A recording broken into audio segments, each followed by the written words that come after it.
6 p.m. in Betwa, that is in the east region of Cameroon. Good evening, ladies and gentlemen. Thank you so much for joining me on today's edition of the 6 p.m. Primetime Newscast. For presentation, I am Immaculate Fogwe. Killings continue in the conflict southwest region of Cameroon.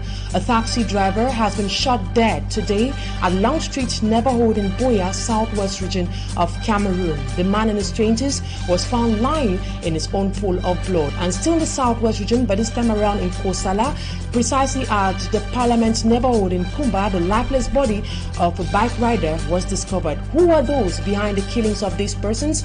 We will be knowing in the course of this edition of the news. And at least 7 people have died after heavy rains hit the KwaZulu-Natal province in South Africa. The heavy rains flooded several neighborhoods, leaving several victims stranded. Those are major stories. Stay with us for details and more.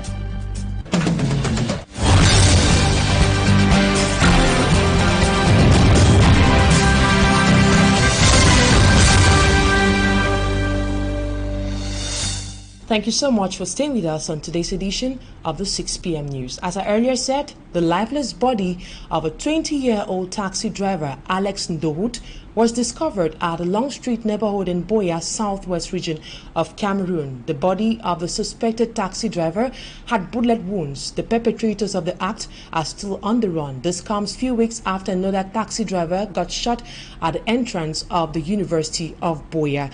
And in Kumba, another lifeless body of a bike rider was found this morning around a place called Parliament. Their deaths is still a mystery. And now we talk something else. We'll be going to this report coming from where in a bit of fighting against insecurity in Yaoundé, authorities plan carrying out a demolition exercise at Etudi Motor Park, particularly at a place known as Le Gare de Etudi. In a recent outing of the senior divisional officer for the Fundi division, together with the city mayor of Yaoundé, they cautioned traders to quit the site. We have details with our reporter, Ese Luciliengo.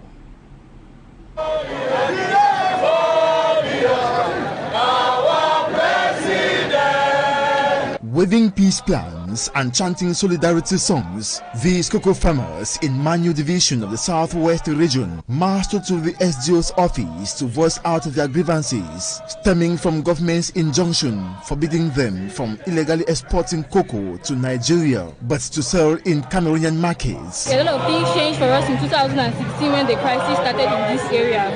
In 2016, all companies, including Telka, were forced to pull out of Manu. So we were forced to gather our crops to take to Douala to them. But the separatist parties set ablaze those trucks around Guti with the goods we were carrying. We had no other choice but to regroup and decide to carry our cocoa to Equinoxe to look for buyers. The big government said we no fit carry cocoa for Manu, go for Cameroon because of the situation on ground. They risk too much for we. The only avenue where we fit sell Manu cocoa.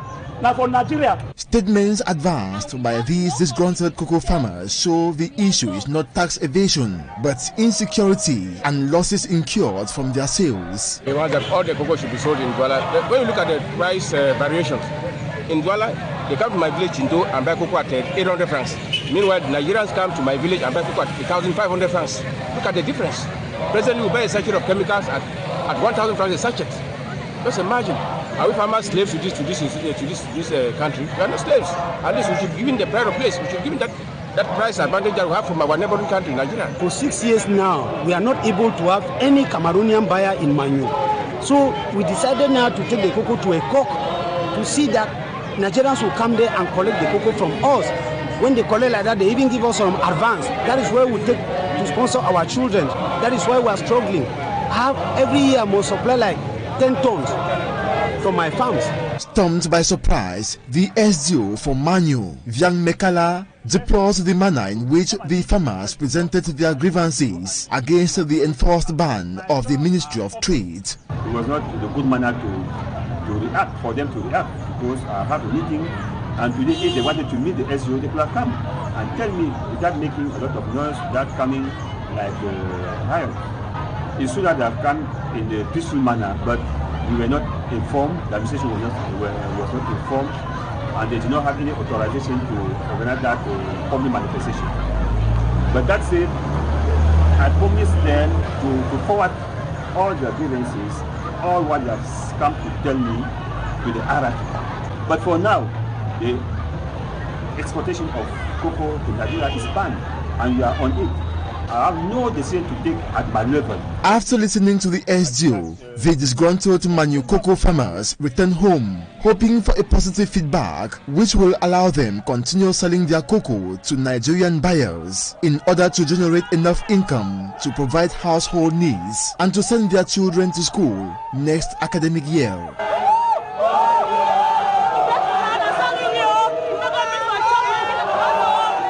That was rather a report done by Innocent Aze on the challenges faced by cocoa farmers in Manu division, that is in the southwest region of Cameroon. Now back to the report which I earlier announced. In a bid of fighting against rising insecurity in Yaoundé, authorities plan carrying out a demolition exercise at the Tudi Motor Park, popularly known as La Gare de Tudi.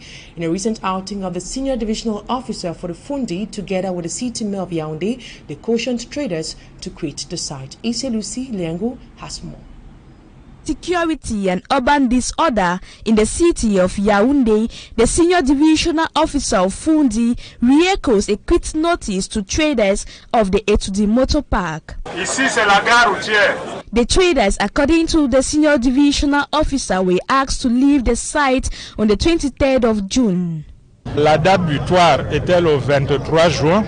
The traders pleaded with the city mayor to push the date forward, but we are here today to let them know that works are ongoing. Meantime, the site will be used for the construction of a modern market. The building will contain about 400 stores with varieties of commodities. Conscious of the fact that the demolition exercise will leave the traders stranded, the authorities say they have set aside a place where about 151 traders will have to relocate to. Just beside the Etudi market, we have created space for the traders who are listed. Within 4 days, qu'ils ont aménagé, et nous avons enregistré 151 personnes. With works carried out, the Yaoundé City Council has as objective to have a better image of the town by fighting against growing urban disorder and insecurity. Issa Lucy reporting there. Poor waste management remains a veritable preoccupation to the government. Considering the devastating impact of this phenomenon on the ecosystem, the government is seeking solutions through the Secondary Education Ministry.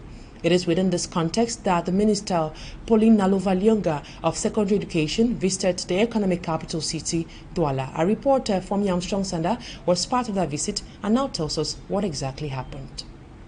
Waste management experts say inadequate financial resources, low levels of enforcement of regulations, and poor governance are some of the factors complicating waste management in Cameroon.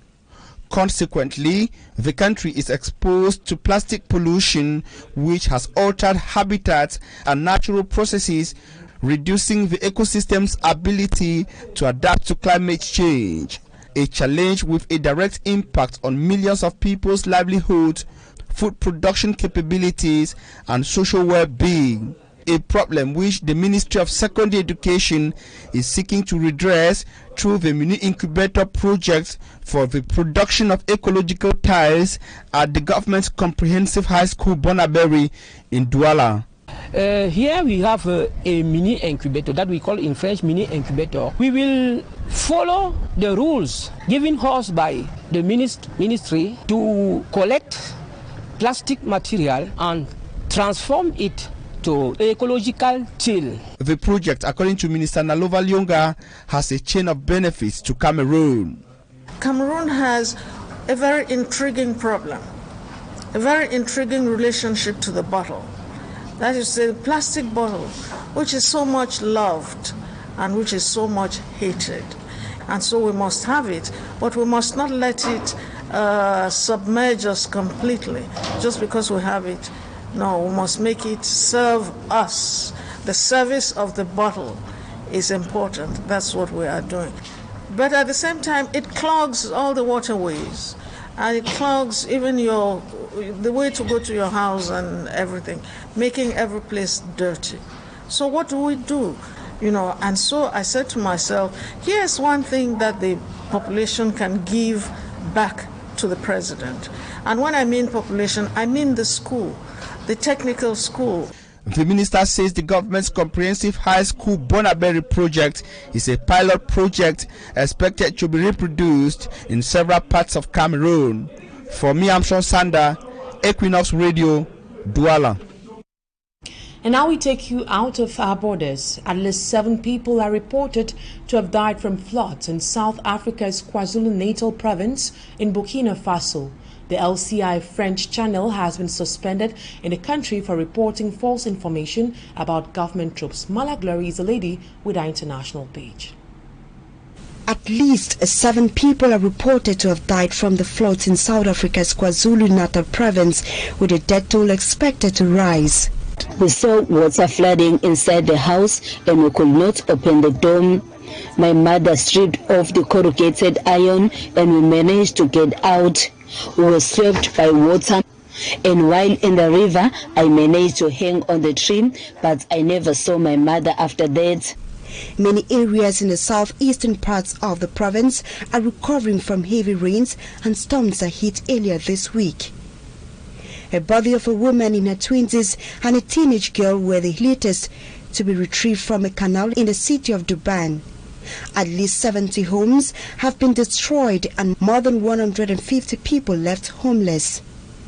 Disaster management teams are still assessing the impact of the floods. But we'll assess the number, how many of those households that needs to be relocated to be put on the safe areas. We have already secured 15 land parcels in the municipality to deal with the previous floods victims. But you can also include those whom we see that they are vulnerable, because where they are located, it really places them on danger whenever these storms visit us. And in Burkina Faso, the media regulator has banned a French television news channel for 3 months, accusing it of spreading false information about jihadist violence. The High Council for Communication accused the channel, LCI, of saying that jihadists were advancing rapidly and government troops were using local defense force volunteers as cannon fodder to protect themselves from the onslaught. In April, the government in Ouagadougou expelled journalists working for the French newspaper Le Monde and Libération. 2 other broadcasters, France 24 and Radio France International, have also been suspended indefinitely. And now to our sports page. The 4th Vice President of the Cameroon Football Federation, Fecafoot, says the President of Fecafoot has betrayed him.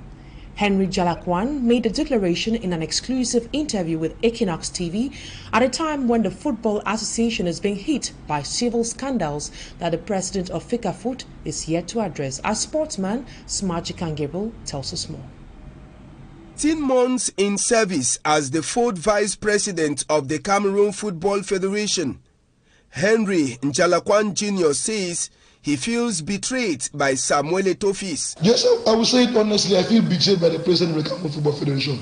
I feel highly betrayed by the president. Apparently, he felt I betrayed him. He has been unable to tell me that I betrayed him. I've seen messages. I've listened to conversations which attest to the fact that he's accusing me of betraying him. I am telling him before the whole world now that he has betrayed me. In an exclusive interview granted to Equinoxe TV at his Njalakwan Sports Academy Center in Manoa Bay, the president says he came to Fecafoot to serve and not to bring division. I came into Fecafoot to serve an institution, not to serve an individual. I have been persistently fighting corruption, nepotism, tribalism, hatred in Southwest football, and I have been virtually abandoned on my own. Even the other stakeholders who have been victims have remained quiet. They prefer to swallow their own bitter pill. The outing of Njalakwan Jr. came barely days after he assumed that his club was cheated at the first leg semi-final of Southwest Mini Interpol, with his club receiving 5 red cards, 4 yellow cards, and due to the referee's poor judgment, granted 3 penalties to Kumba City FC.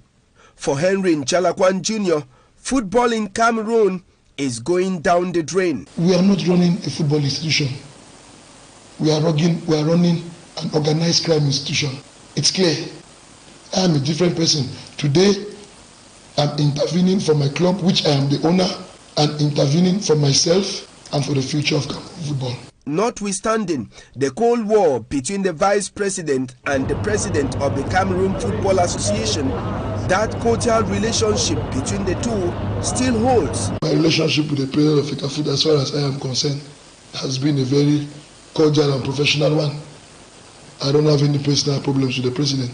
It came to my surprise that to hear that the President is accusing me of betraying him because I'm keeping close relationships with people who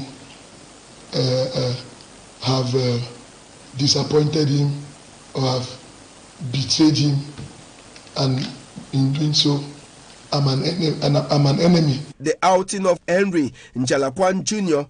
came days after Captain Joseph Feche resigned from the executive committee of FECAFOOT, which was the first time such a thing is happening within the Cameroon Football Federation. And still in sports, the Elite 1 and 2 clubs have to abide to the new rules of FECAFOOT beginning next football season before they will be registered.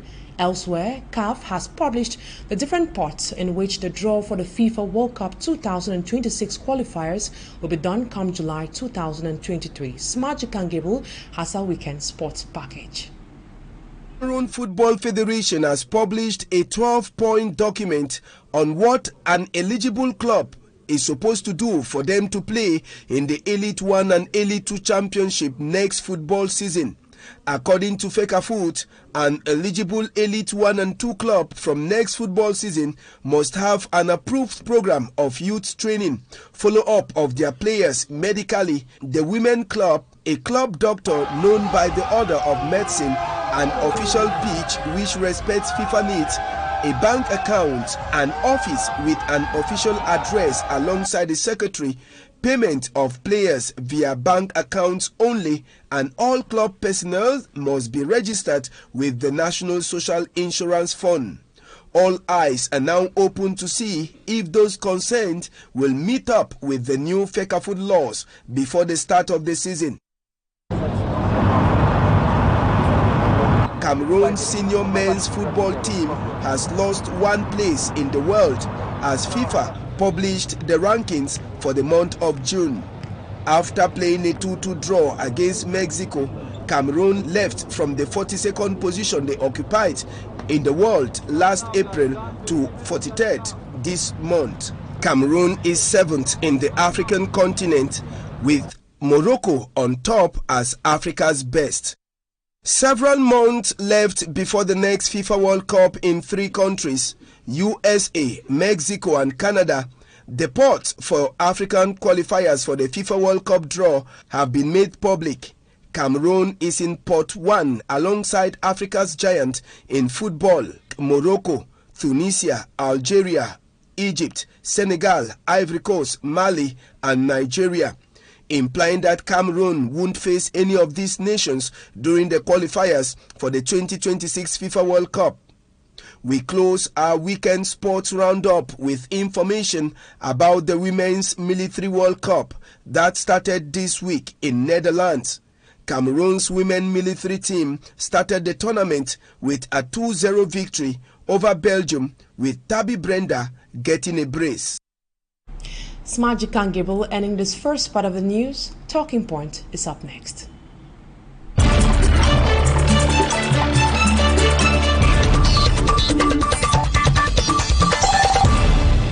Thank you so much for staying with us on the second part of the news. Cameroonians have been raising concerns about how money can be retrieved from the account of a family member or close one who dies without informing anyone about their mobile money password. What are the procedures family members need to take so as to have access to the account? Tonight, I'll be receiving two legal minds as my guest. Let's start with you, Joel Bibum Ojong. You are the legal advisor of a mobile network right here in the city of Douala. It is a pleasure having you on the program today. So tell us, what happens to a mobile money account of a deceased person? What's available in the mobile money account of a deceased customer remain available until the procedure to recover the money is triggered by his family members. You talked about procedures. What are some of those procedures one needs to respect when trying to have access to the mobile money account of a deceased family member? Mobile Money Corporation has an existing procedure that enables the family members of a deceased customer to recover the money he or she left in a mobile money account. The first step will be to obtain letters of administration that designate the requestor of such funds administrator of the estates left by the deceased. With such letters of administration, the requestor will serve the said letter of administration to Mobile Money Corporation through a bailiff. The bailiff process will have to include an MTN mobile money account in which such money should be paid. With these documents in hand, Mobile Money Corporation will verify the identity of the requestor to make sure that the administrator designated in the letters of administration is the same as the requestor standing in front of us. When this step is accomplished, the last one will be to proceed to a transfer of available funds into the account indicated by the administrator, and that is where our obligations towards the family members of the deceased customer will end. But then, a lot of Cameroonians say the procedure is extremely cumbersome and costly.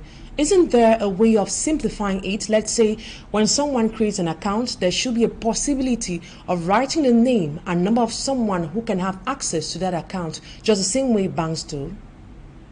Procedure is basically the same everywhere, and I think that banking institutions pretty much follow the same process. What I mean by that is that all banks will ask for letters of administration to ensure that the person requesting the money is the same person who was appointed by the family as administrator.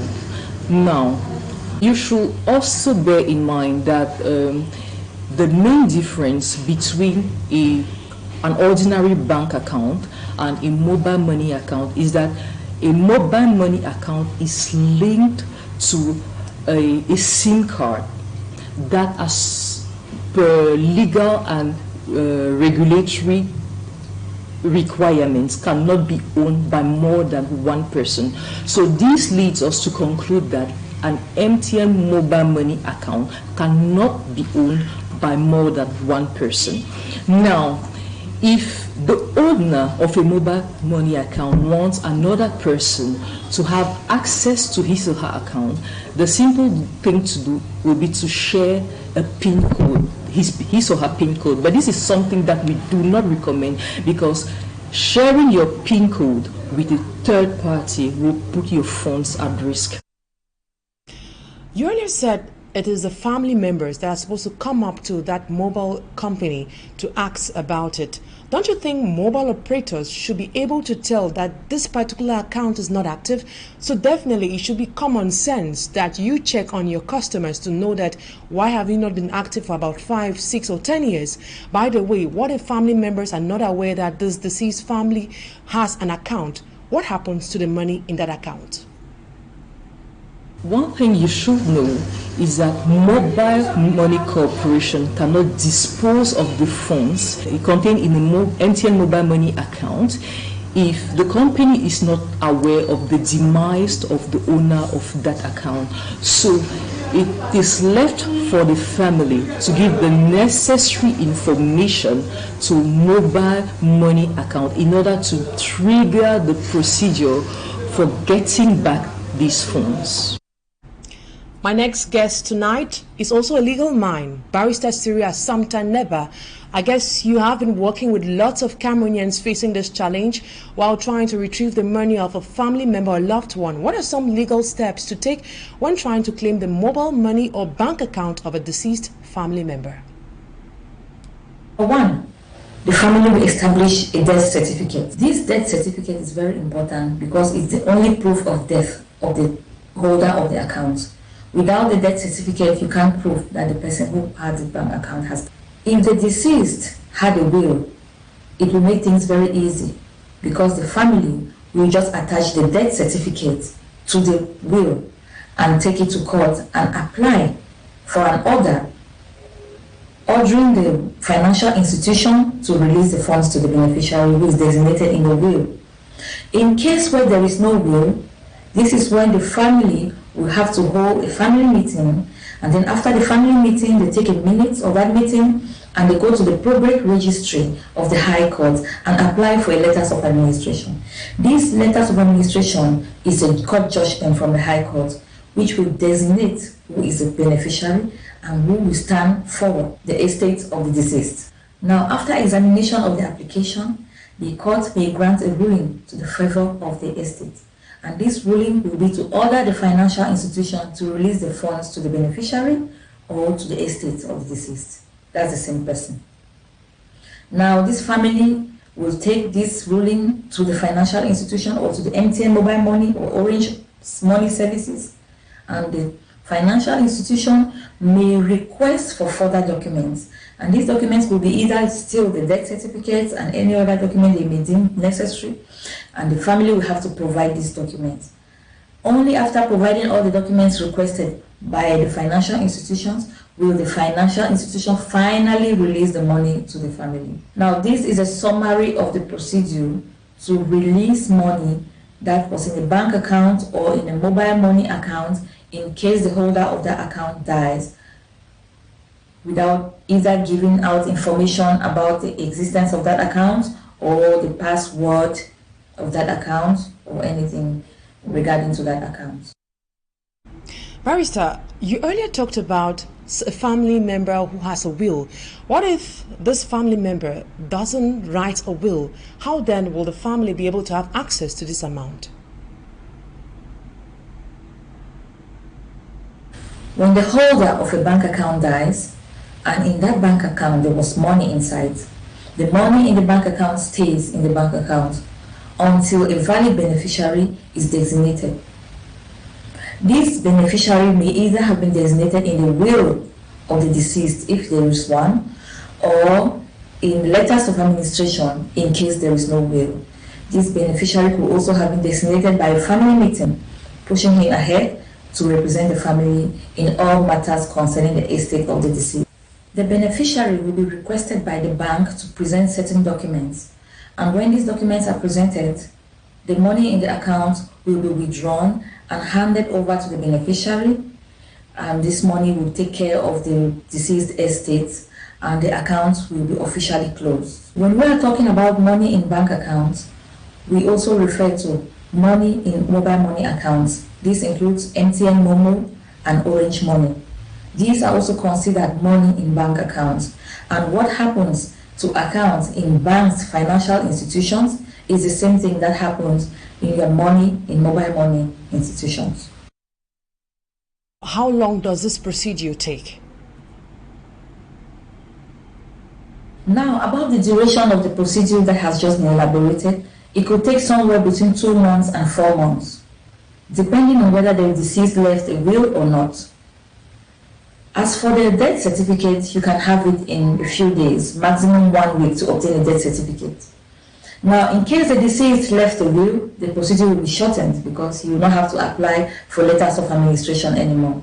But in case where the deceased died intestate in this case means he didn't leave a will, you have to apply for the letters of administration and to apply again for a court order ordering the financial institution to release the will, to release the funds in the bank account. And these 2 procedures can take 2 months each, making it a maximum of 4 months for the entire procedure.